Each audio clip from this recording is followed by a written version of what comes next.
দেখছি এটি বাচ্চা মেয়ে, তার বয়স 13 বছর। রোগটি ভিটিলিগো, বাংলায় তাকে সেতি বলা হয়।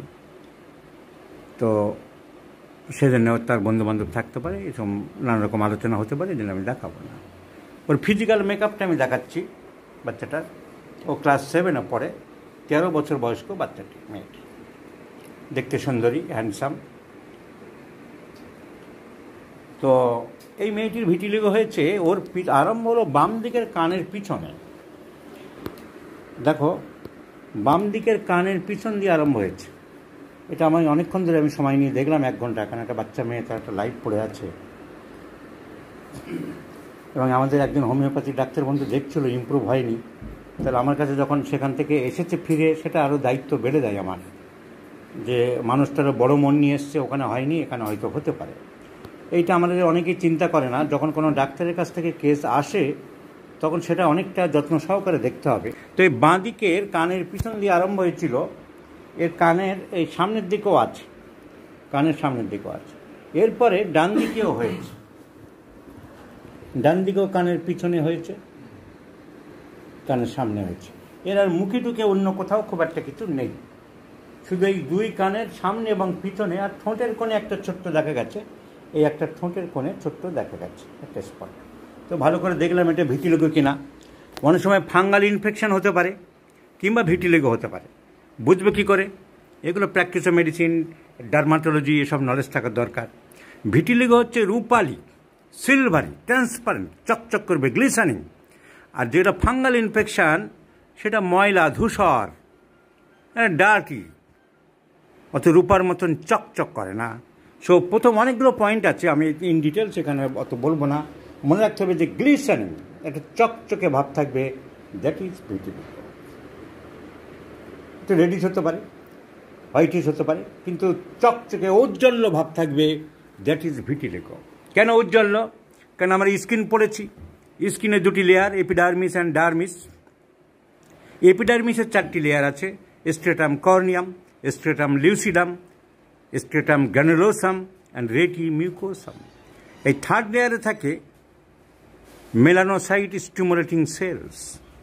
ওই সেলগুলো তৈরি করে, প্রডিউস করে মেলানিন। আবার এই সেলগুলোকে স্টিমুলেট করে একটা hormone, that is known as melanocyte stimulating hormone, MSH, which comes from the posterior part of the pituitary gland and which is controlled by the hypothalamus, and hypothalamus again controlled by the higher center of the cerebral cortex. একটার সাথে একটা correlated আছে। তাহলে স্কিনের এই মেলানিনটা আসতে পারে না, ফলে জায়গাটা ডিভয়েড অফ কালার থাকে না, ফলে গ্লিসানিং চকচকে হয়ে যায়। তাহলে এটি কোনো ক্ষতিকর রোগ, শরীরে কোনো ক্ষতি করে? কিচ্ছু না, এটি কোনো রোগের মধ্যেই পড়ে না। তার কারণ স্কিনের একটা রস বেরোনোর কথা ছিল, যে রসটা বেশি বেরোলে, খুব বেশি বেরোলে মানুষ কালো হয়ে যাবে। আমাদের ইন্ডিয়ানদের একটা মাপে বেরোয়, আফ্রিকার লোকদের একটা মাপে বেরোয়, শ্বেতাঙ্গদের, ইংল্যান্ড আমেরিকার লোকদের একটা মাপে বেরোয়। কিন্তু সেই মাপের বৈষম্য হয়ে গেলেই খুব সাদা হয়ে যায় বা খুব কালো, খুব বেশি বেরোলে কালো হয়ে যাবে, তেমন নিগ্রোদের। কিন্তু একটা ধারায় ছিল একই রকম দেখতে, হঠাৎ যদি সেখানে ডিভাইড হয়ে যায়, একদম কমে যায়, তাহলে সে জায়গাটা সাদা হয়ে যাচ্ছে, একটা বিসাদৃশ্য হয়ে যাচ্ছে। এটাই হলো এই রোগটা, আর কিচ্ছু না।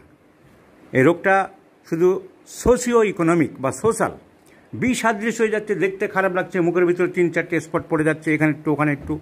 এটাই হলো এর খারাপ। কিন্তু না কিডনির রোগ, না হার্টের রোগ, না লিভারের রোগ, না ব্রেনের রোগ, ক্ষতিকারক কিচ্ছু না।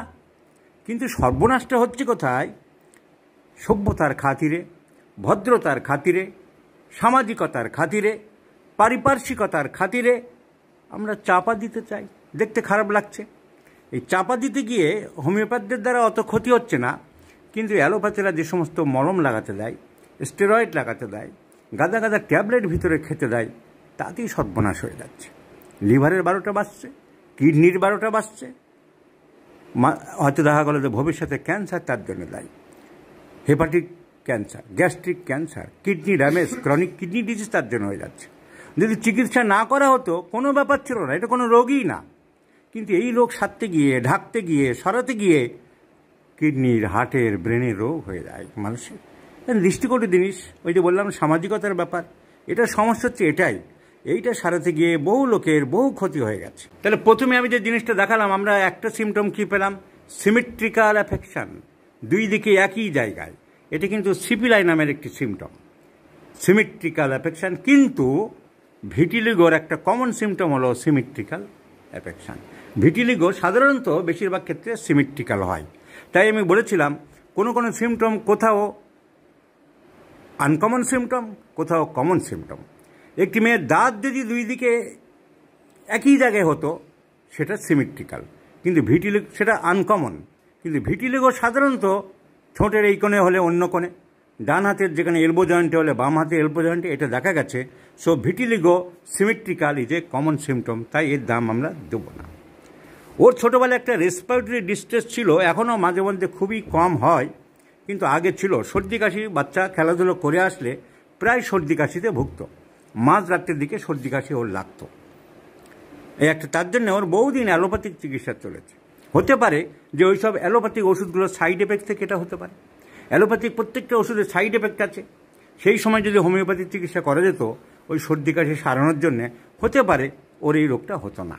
কারণ অ্যালোপ্যাথিক মেডিসিন যে কোথায় কোন ওষুধ কী সাইড এফেক্ট তৈরি করছে তা আমরা কেউ জানি না। যাই হোক, এখন রোগটি হয়ে গেছে, vitiligo developed on and around the both years. আমরা এটা চিকিৎসা করে হাম হয়েছিল, কিন্তু ওর বাবার কাছে জানা গেল হামটা খুব ভালোভাবে বেরোয়নি। ভ্যাকসিন ট্যাকসিন দেওয়া আছে, সেই জন্য ওর বাবা বললেন যে মনে হয় হাম খুব ভালো করে বেরোয়নি। অ্যালার্জি কাশি ছিল, আগেই বলেছি, তার জন্য large number of allopathic treatment চলেছে। শি ইজ হ্যাভিং মেনস্ট্রুয়েশন নাও, ওর বয়স 13, নর্মাল বয়সেই মেনস্ট্রুয়েশন আরম্ভ হয়েছে। দ্যাট ইজ নর্মাল, একটু পেন থাকে, ভালো পেন হয়, এছাড়া লেট হয় বা অন্য কোনো কনকমিটেন্ট সিমটম কিছু আমরা পাইনি। মায়ের একটা হোয়াইট স্পট এরকম হয়েছিল, তো চলে গেছে। বংশে হাঁপানি ছিল অনেকের, বাবার দিকে, ওর বাবার দিকে অনেকেরই 3-4 জনের হাঁপানি ছিল। তাহলে এটুকু যা জানলাম। এবার হোমিওপ্যাথিক সিমটমের মধ্যে ও খুব ভালো মেয়ে, পড়াশোনা করে, বুকিশ, বই নিয়ে পড়ে থাকে, আজুবাজু বন্ধুবান্ধব নেই, কারোর সাথে মেলামেশা বেশি করে না, নিজে বইপত্র নিয়ে ঠিক ভালো, সভ্য, ভদ্র, মেধাবী এবং স্টুডিয়াস মেয়ে হলে যা হয় ওর তাই। ওর মুখ দেখালে সবাই বুঝতে পারতো যে ও একটা সত্যিকারে ভদ্র, শান্তশিষ্ট মেয়ে। কিন্তু মুখটা যেহেতু আমি দেখাচ্ছি না, তাহলে এমনিতেই সন্তুষ্ট থাকতে হবে আর কি। তো মাইল্ডনেস, ও ভদ্র, সভ্য, খুব কম কথা বলে, আর সত্যিকারে ভালো মেয়ে যাকে বলা যেতে পারে। তবে একটু কান্নাকাটি করে, বাবা মা কিছু বললে টললে একটু দুঃখ পায়, একটু কান্নাকাটি করে। ওর ভূতের ভয় আছে, ইংলিশ মিডিয়াম স্কুলে পড়ছে, তা ওর ভূতের ভয় কেন আমি বুঝতে পারছি না। আর হবি আছে, খুব ভালো ছবি আঁকে, সারাদিন ধরে ছবি আঁকতে পারলেও খুব খুশি হয়। আর একটু মুডি আছে, ওর বাবা বললো আমার মেয়ে একটু মুডি।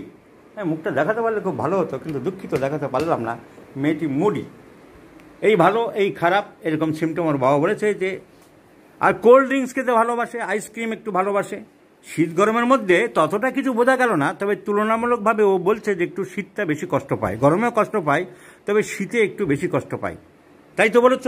বলো, মুখে বলো। একটু শীতে বেশি কষ্ট পাও। কোল্ড ড্রিঙ্কস খেতে ভালোবাসো বলেছ, বরফ, কোল্ড ড্রিঙ্কস, আইসক্রিম এসব ভালোবাসো। পিরিয়ডের সময় ব্যথা হয় বলেছ, কিন্তু টাইমলি হয়।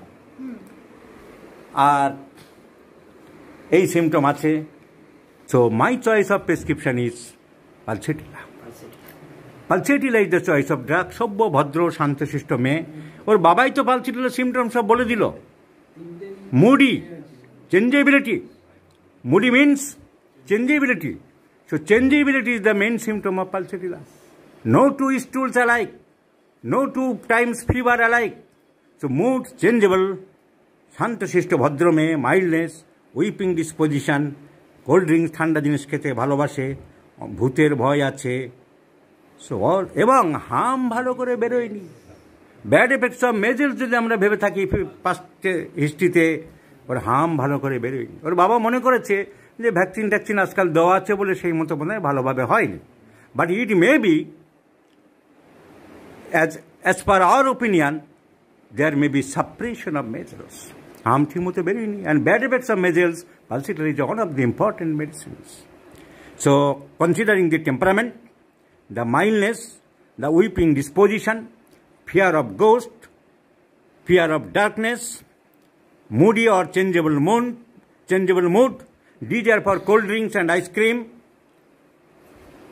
maybe bad effects of measles, menstruation painful, and the patient is psychotic. This disease is psychotic, psychosyphilitic. In the family history, there are many persons suffer from asthma. So it is a case of psychotic, and the disease is syphilitic, destruction. So psychosyphilitic. So the choice of medicine is pulsatilla. So I do like to prescribe pulsatilla in 50 millisiemens scale of potencies, right from 0/1 to 3, etc. once daily in the morning.